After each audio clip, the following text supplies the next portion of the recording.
Hey, and welcome back to a new video. Today, let's talk about the difference between 301 and 302 redirects. So these are numbers that you are probably coming across when you are thinking about migrating a domain, changing a URL, or anything SEO related.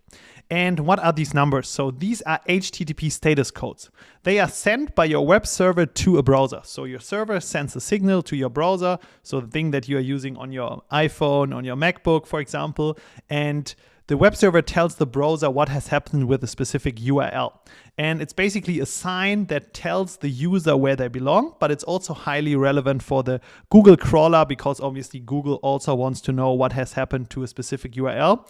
And you can almost think of it as a kind of mail forwarding that you are probably using if you move places.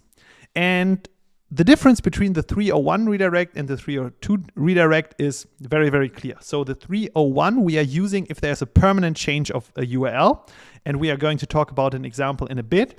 And the 302 is used whenever there's a temporary change of a URL. So when are you going to use the 301 redirect? We are seeing here the URL is changing. For example, it could be something like yourdomain.com/category/article name, and you just want to change this category here in the middle to blog. This is a totally different URL in terms of the web, but there will be users that are coming to the old URL and they need to be forwarded to the right one. And we are telling Google and the user with this status code, hey, please look at this new URL and you will find the old content or improved content over there. And you are using it if you are changing a URL permanently. You are also changing it if you are consolidating several pieces of content into one, for example, and you are using it if you are migrating from one domain to another one. So for example, if before you had yourdomain.com and now you want to change to yourdomain.io, we need to have a proper 301 redirect for all URLs on your domain. In comparison to that, you are using a 302 redirect for all things temporary. So temporary could be something like a coming soon page or a campaign page. And we are telling Google and the user, hey, this URL that we had here before, it will come back, there will be content on it, but we have this small period of time where it's not available because we want to show you something different.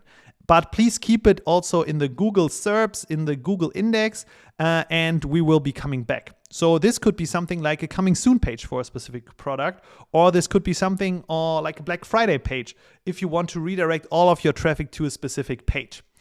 And for Google itself, how they are interpreting it, 301, hey, I need to index the new site and throw the old one out of the index. This is a really important sign. Or for the 302 redirect, hey, I don't worry about this because it will be different in a bit anyways, and we will go back to the initial version.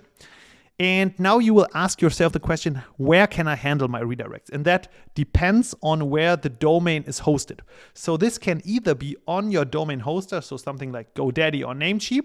It can also be your CMS provider. For example, Webflow can handle it if you connected your domain to Webflow, or it can be handled by your own web server if you are handling the domain yourself. If you have any questions around this, put them in the comments below. And also, if you are running on Webflow, check out our other video how you can do the 301 redirects in Webflow itself. Last but not least, how can you check if you did it correctly? There are a couple of websites. This very, very old school gem is super cool. Redirect-checker.org. Just type in the URL and they will show you the status code of it. If you liked the video, just leave a thumbs up, and you can also follow the account for more marketing, SEO, founder related videos, and see you in the next video. Bye bye.